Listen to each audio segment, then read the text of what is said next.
A beautiful mail-order bride, her millionaire husband, and the gardener. As unusual a love triangle as you'll ever find.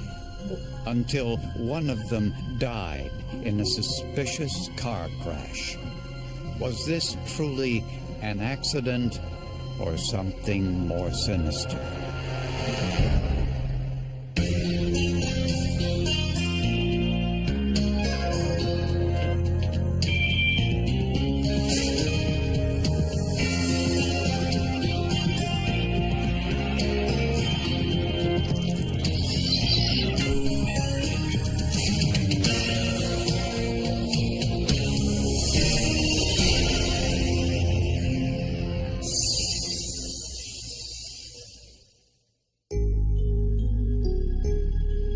It was a Cinderella story. Dr. Jonathan Nyce, a 53-year-old pharmaceutical executive, entrepreneur, and millionaire, met his beautiful young Filipino wife, Michelle, through a classified ad. She was a mail-order bride.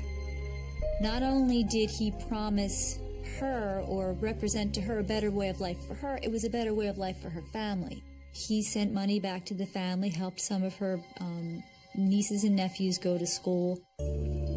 Michelle and Jonathan married in the Philippines, moved to the United States, had 3 children, and lived a life of comfort and affluence.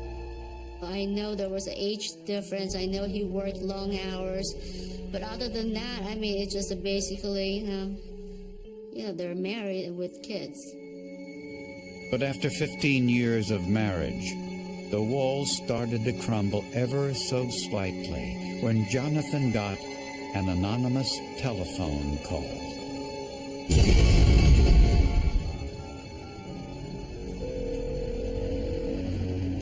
Hello? Dr. Nyce, I'm having an affair with your wife, and here's some proof. I want to see you again. When can you do it? Anytime you want. He clearly recognized his wife's voice. She was, Filipino. She had a very distinctive voice, and he knew it was her. It appeared that there was sexual activity taking place. The caller demanded $500,000, or else he would embarrass Dr. Nyce by releasing the tape to the couple's friends and business associates. Nyce immediately confronted his wife, Michelle. She states that, yes, she did have the affair, that the individual she had the affair with is an employee at a landscaping company. His name was Miguel de Jesus. He was 32 years old. They met when de Jesus was doing work on the Nyce's yard. When questioned by police, de Jesus denied making the phone call, trying to extort money from the couple. Miguel de Jesus was a guy who had several different social security numbers, was living with another woman. I think she was a common law wife, had gotten another woman pregnant and refused to pay child support. I mean, he was not an upstanding character by anybody's estimate. Michelle promised to end the affair, and Jonathan filed charges against de Jesus for the alleged extortion attempt. The story she told me is this guy was following her, stalking her. And that, that since he realized they have a big house and stuff, that he wanted to get some money from them. A local magistrate issued a restraining order. The gardener and Michelle were not to have any contact with each other again. The judge even asked Dr. Nyce, well, how far does he have to stay away from her? And Dr. Nyce just clearly and coldly said, stay away from my wife. But the story didn't end there. 5 months later, Michelle Nyce was found dead in her car, which was found down an embankment near a shallow creek. It looked as if the car swerved off the snow-covered road. Very isolated. It just so happened the night prior to this, we had a rather large snowstorm. But there were a number of suspicious clues. There were footprints leading away from the passenger side of the car. The footprints do say that someone was there and left the scene.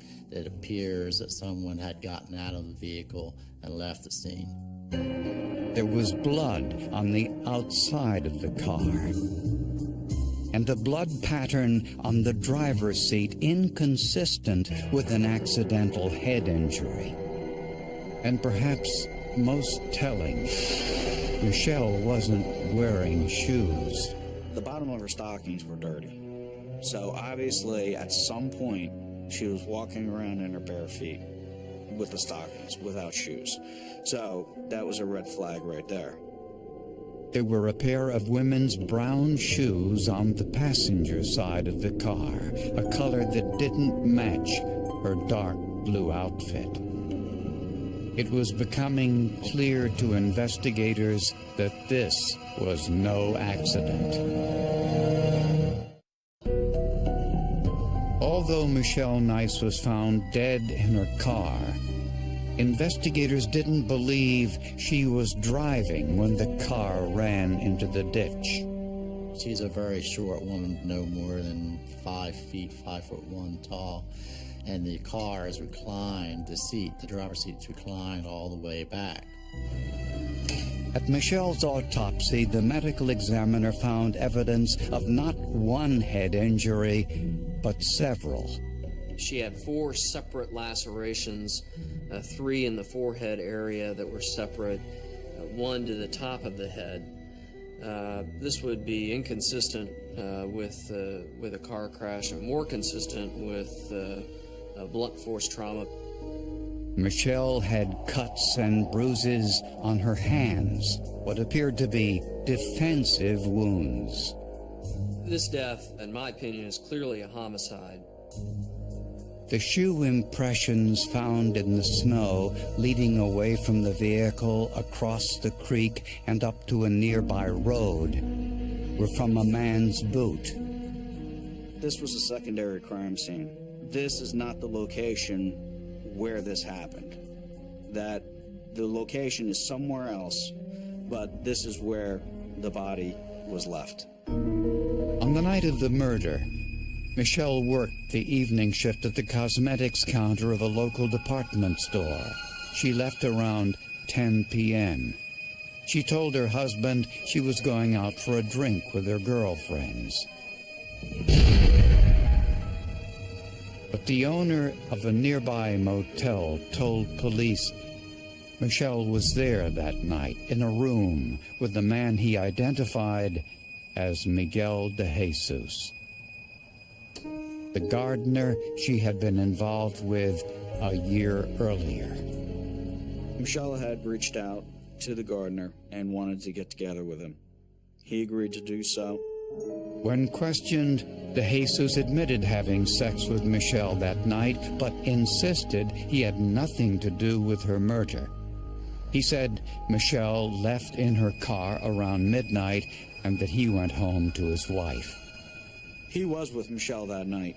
He told us what they did, where they went, and again, all of that was verified.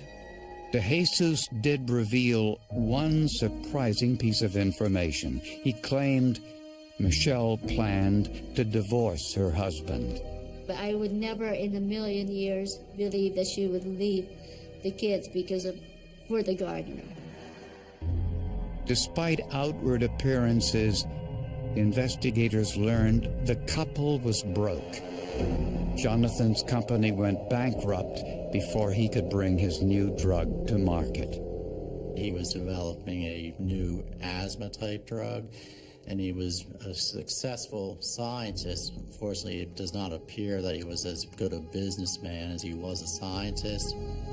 And friends told investigators that Michelle had recently caught Jonathan in a huge lie.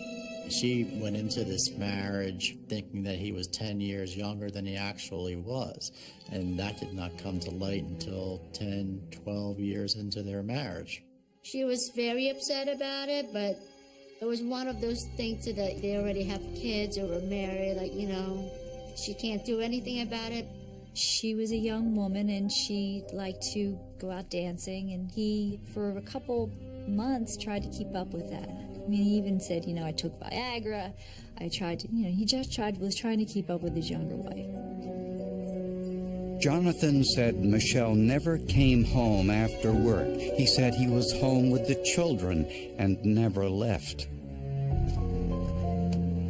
Armed with warrants, police searched Jesus' apartment and the Nyce's home, looking for shoes or boots that matched the shoe impressions or clothing with the victim's blood. The search went on for a number of days. We never could find the shoes because we looked Saturday, we looked Sunday, and on Monday there was actually talk of knocking in walls and vents to see where these shoes could be. Investigators now had 2 suspects. The question was, who had the stronger motive? And was there any forensic evidence to prove it?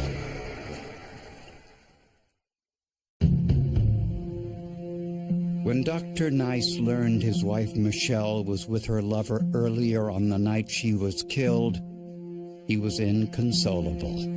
I just never seen him that way.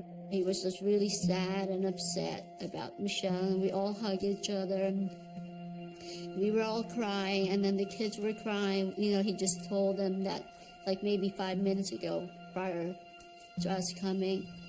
But police found evidence that Jonathan knew Michelle had resumed her love affair with the gardener. On his desk was this poem Jonathan had written. Your stainless steel heart like a knife rips open my soul to bleed, unattended, dying. You call me on the telephone and tell me not to worry. When, oh when will my dying end? With a warrant, investigators searched the Nyce's home. Although they didn't find any shoes that matched the impressions found in the snow near Michelle's car, they did find some suspicious items in the garage. One was a baseball bat that looked clean, but it was tested with phenolphthalein and was positive for the presence of blood. However, it was impossible to determine whether it was human or animal blood. And they found Jonathan's clothes soaking in the washing machine. The water appeared to be pink. Unfortunately, we couldn't do a presumptive test of blood for it. Was it blood that caused that pinkish tint? Maybe. But perhaps the most surprising discovery in the Nyce's home was a pair of men's loafers, and on the bottom was a mysterious substance that couldn't be identified. Scientists tested the substance with infrared analysis. The amount of light the samples absorb and reflect can identify what the chemical makeup of the substance is. That test revealed there were 4 different kinds of glue on the bottom of the loafers. But why would there be glue on the bottom of his shoes? Investigators found the answer when they discovered pieces of plastic hidden throughout the Nyce's home. Pieces were hidden in children's toy boxes. There was a Christmas tree box that had a couple pieces in it. The pieces looked like the bottoms of a pair of boots. You're wondering, did they get all the parts? If I'm missing a part, would I be able to put the toe to the heel if there's that one critical section missing? As if you were putting together a jigsaw puzzle, Ed Gainsborg attempted to reassemble the sole of the boots. Piece by piece, it came together. The pieces were to the soles of a pair of men's boots, size 12. and forensic tests identified glue on the pieces of plastic that matched the glue found on the bottom of Jonathan Nyce's loafers. We found all 4 glues on both surfaces, and we also had a physical match between where the way the glue broke when he tore the sole off of the shoe. Gainsbourg compared the reassembled sole to a scale photo of the boot print left in the snow near Michelle's body. The problem is it's snow, and snow melts, and so very quickly the detail will disappear, and that's what happened in this case. Still, some detail remained in the photograph. There was enough detail to say that it was the same manufacturer's design and size. But why were the soles to a pair of boots glued onto a pair of loafers? Dr. Nyce had a pair of moccasins, and then he had gotten a pair of work-type boots, and he had somehow used a saw to shave the sole off of the boot, and he put it on the bottom of a pair of moccasins and glued them on there. I guess for comfort reasons, so he could go outside without wearing out the sole of the moccasin. This forensic evidence suggests that Jonathan Nyce wore these loafers on the night of the murder, leaving the impressions in the snow. When he got home, he removed the soles he had glued on, cut them up, and tried to hide the pieces throughout the house, thinking that no one would ever suspect what he did. I think it was very crucial. It was a pretty good circumstantial placement of these shoes at the scene of the crime, leading away from the crash site. Lastly, scientists found tiny spatters of blood on the garage wall. And they also found bloody towels hidden in the chimney. DNA testing identified the blood as Michelle's. Based on the forensic evidence, prosecutors now had a pretty good idea what happened on the night of Michelle's murder. Quite simply, he's just a coward. Bottom line.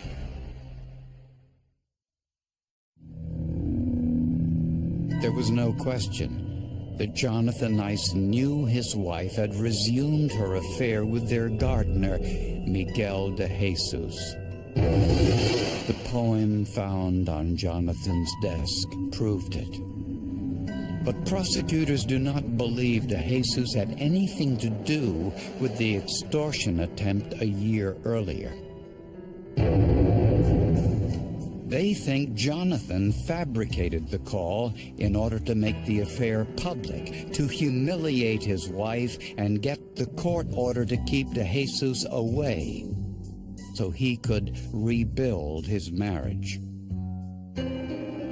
But Jonathan's pharmaceutical business went bankrupt. Michelle was forced to take a job at the cosmetics counter of a department store and apparently lost interest in staying married. So she resumed her affair with de Jesus. And Jonathan realized it when he called Michelle on her cell phone and there was no answer.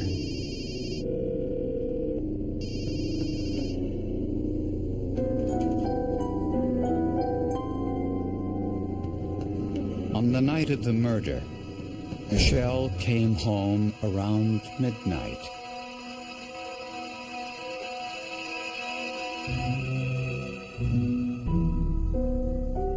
Oh, look who's home. And prosecutors say there was an argument. I live here, Mel. Why wouldn't I come home? I've been calling your cell phone, you're not answering. My cell phone battery died.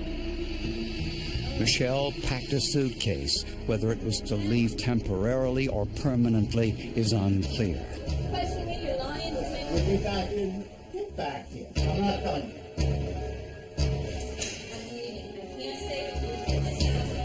In the garage, the forensic evidence suggests the fight turned violent.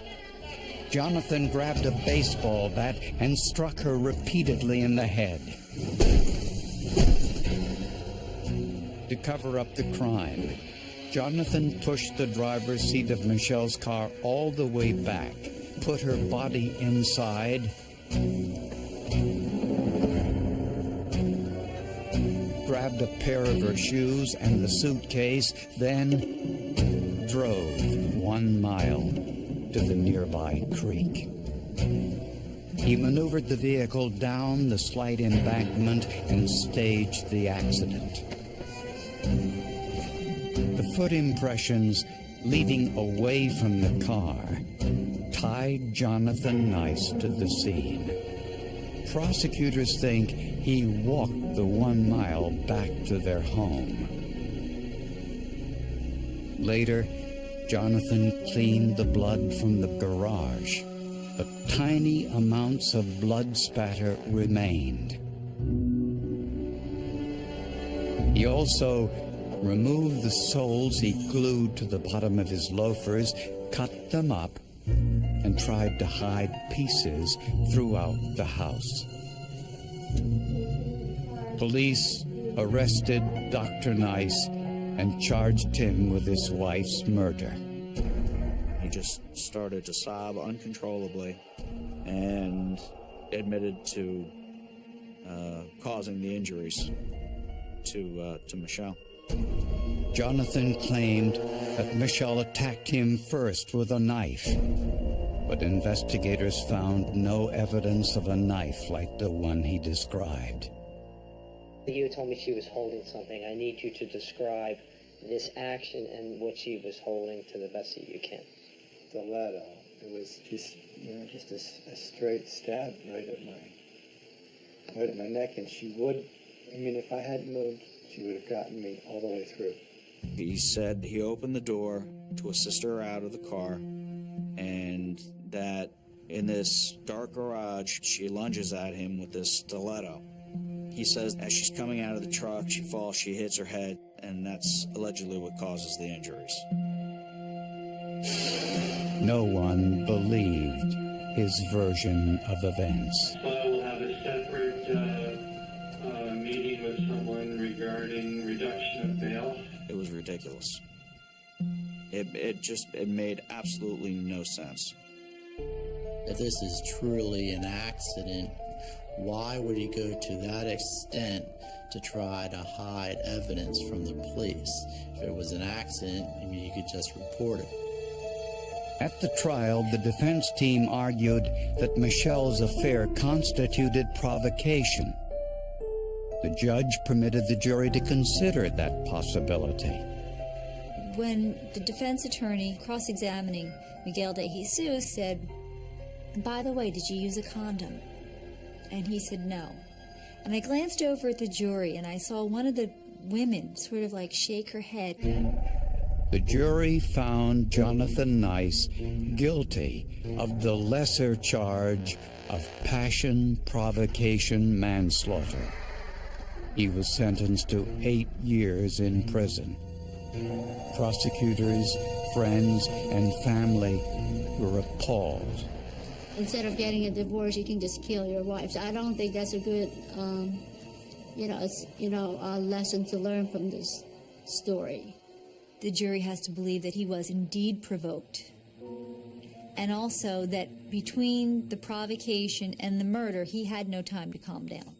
After you already know about the affair, if that's still passion provocation,